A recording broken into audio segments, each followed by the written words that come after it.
ating mga pagbasa ay tumutukoy sa mga templo, no? Bahagi yun. Sa unang pagbasa ay nakita natin sa aklat ni Propeta Ezekiel yung i-describe ng templo na may tubig na bumubukal. Anong templo ba yung sinasabi ni Propeta Ezekiel? Ito ba yung templo ng Jerusalem?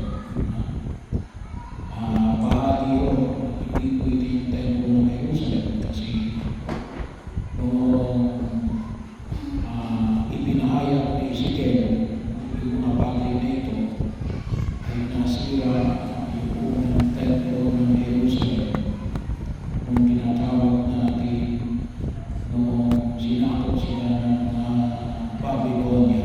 Ang tinawag na natin ay Babylonian exile.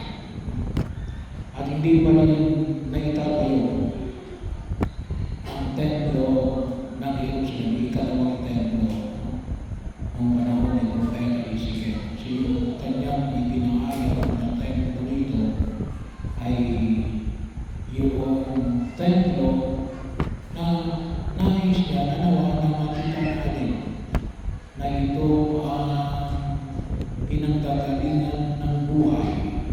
Kasi sabi niya ay may batis nagmumula sa ugat na ito na nagbibigay ng buhay. So, sabi nga natin ito higit sa lahat tumutukoy walang iba kundi kay Jesus. Yung sinabi niya sa Ebanghelyo, ibahin ninyo ang templo ito at itatayo ko sa loob ng 3 araw. Sabi naman ng mga Hudyo ay 48 taon na ginawa ito. So, kung tutusin mo yung 48 years na yun ay sa panahon ni King Herod the Great. Yung tatay ni Herodes, yung Herod, noong sa Jesus ay ipinanganak sa Bethlehem. Yun yung King Herod the Great. Yung Herod, noong panahon ni Jesus, sino ang aral niya, ay yun ay anak na niya. So kaya po, 48 years, kasi mula nung yun ay itinayo pagkatapos ng Babylonian exile ay pinaganda ni King Herod the Great. At yun ay pinagawa niya sa loob ng 4 taon para lamang mapaganda. Pero ang sabi ni Jesus ay ang tinutukoy ng templo ay yung kanyang katawan na kanyang itatayo sa pagkatapos ng 3 araw. Kaya kanyang muling pagkabuhay. Kaya po, nakita natin sa ikalawang pagbasa na narinig natin ngayon sa araw na ito.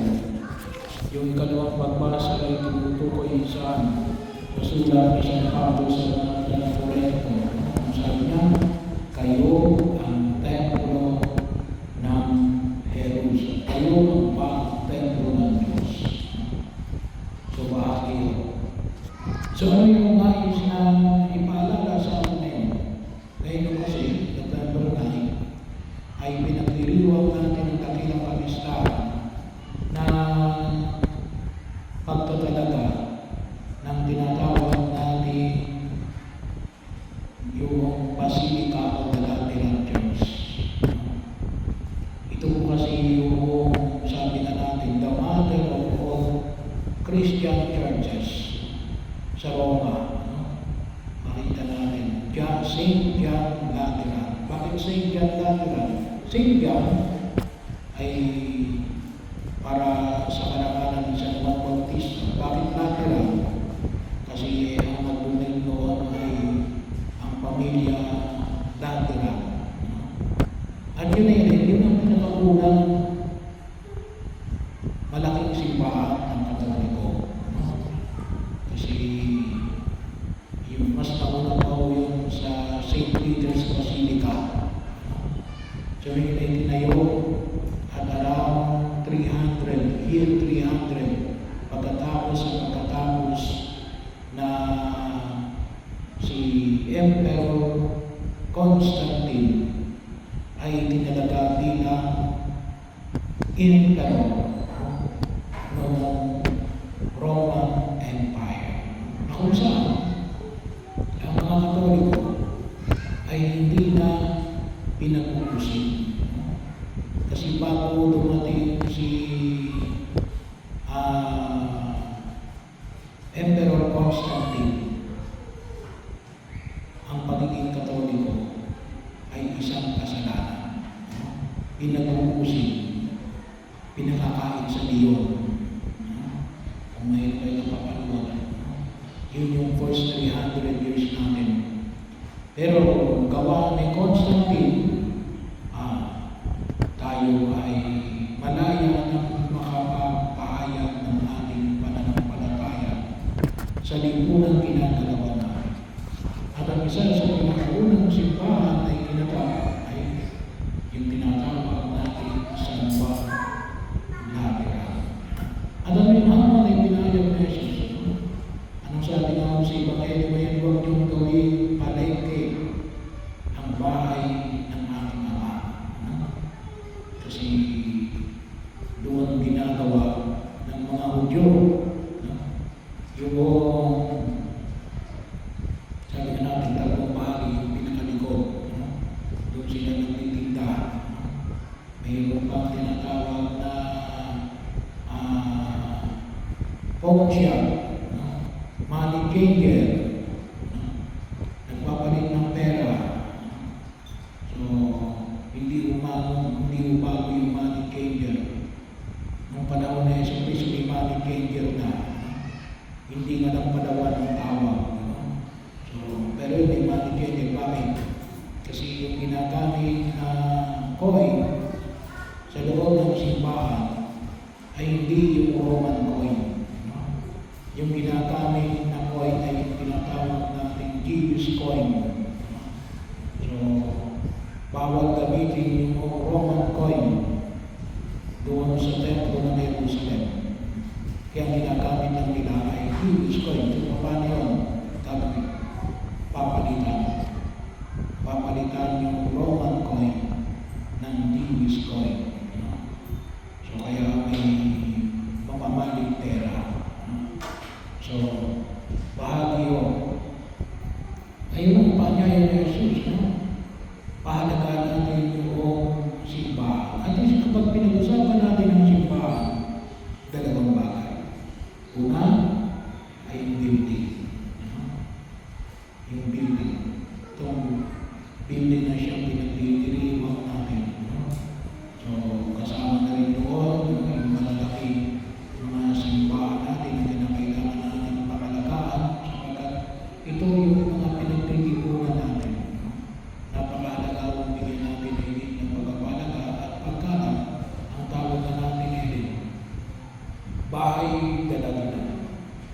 Yung lugar na ginagamit natin para saan? Partikular para tayo ay makapagdasal. Kaya napakahalaga na magamit natin ang mga lugar na ito para tayo ay higit na makapag-ugnay sa ating Diyos. Kaya pangalagaan natin ito. Pangalawa, ay alin? Kapag sinabi mong simbahan ay alin? Yung bayan ng Diyos. Tayo ang tinatawag na buhay ng mga bato ng simbahan itinatawag ng ating Panginoong Yesu Cristo. Ang tawag na natin ay alin? Bayan ng Diyos. People of God. Yan yung simbahan. Bahagi yun na kung saan ay nawa ay kinakailangan natin pahalagaan. panatilihin natin malinis. Huwag natin gawing palengke. Iginawa tayo hindi na makapaglingkod sa harapan ng kumong kapal. At maging daan upang tunay na magkaroon tayo ng maayos na pag-iisip at puso na higit makalugod-lugod sa harapan ng kumong kapal. So, kaakibat na rin dito, ay sa hamon na ipinamamanin ngayon, lalo na may kapanahunan na ito, na usapin ng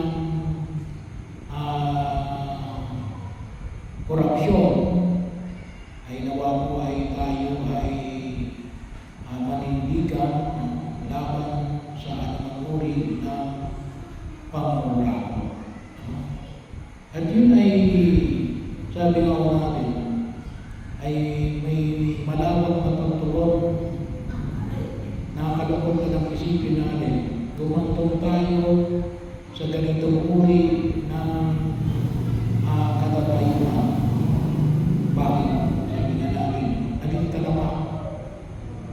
talama. At bahagi ng pagkilos nito natin na tayo bilang bayan ng Diyos ay dapat may kumilos. Sa baba ng pamamaraan, ay di magdasal tayo. Napakahalaga yung panalangin. Pangalawa, ay maging bahagi ng ating pagtuon na nawa ay patuloy natin ipaalala na huwag na muli tayo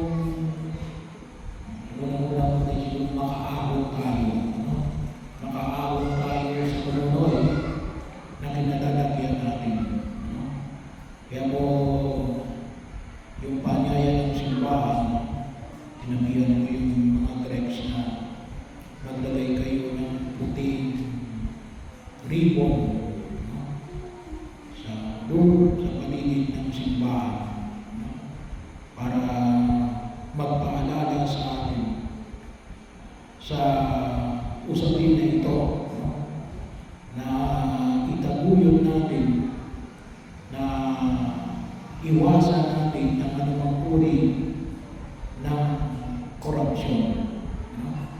Kasi yung tutusin pinakailangan natin yung tulong ng bawat isa. May tulong ng bawat pagkilos.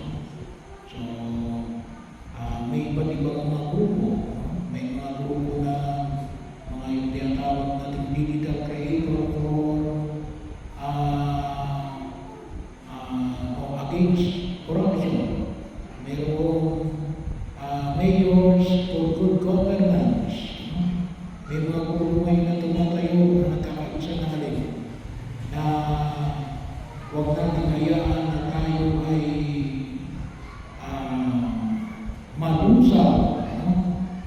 madulog. Kasi maraming nalulunod. Kumakailan naman ay yung mga kapatid natin na nasa Cebu, ay bahagi yung dilaw lakas ng ulan. Ay gawa rin mo ng alin.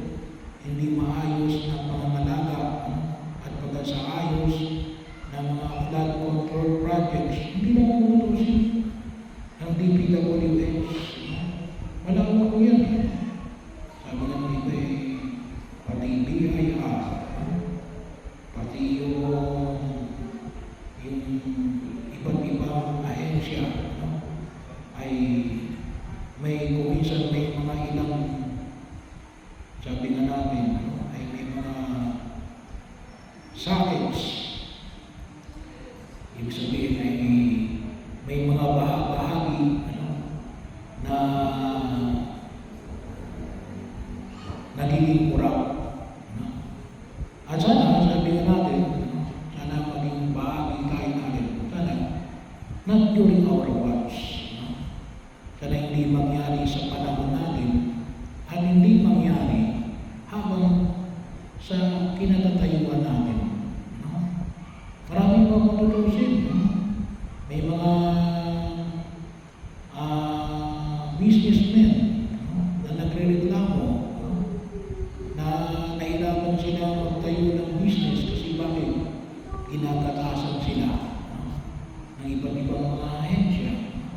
Marami pa ho. No? Kaya, bahagi ho na kung saan ay panalangin natin. Bahagi rin ang pagkilos natin ng isang simbahan ng Diyos na alin, sabi nga natin, huwag natin gawing palengke, no? Ang bahay ng aming Ama. No? Kaya kinakailangan natin ng patuloy ng pagkilos tungkol sa usapin na ito. No? Kasi kaya yung mga yan na mayagpag. No? Kasi ay walang naglakas loob na sila ay tigilan. Bahagi mo yun. Ngayon naman, na yan ay lumantad na, ay sana po ay maging bahagi ng ating pagkakataon bilang isang simbahan na ito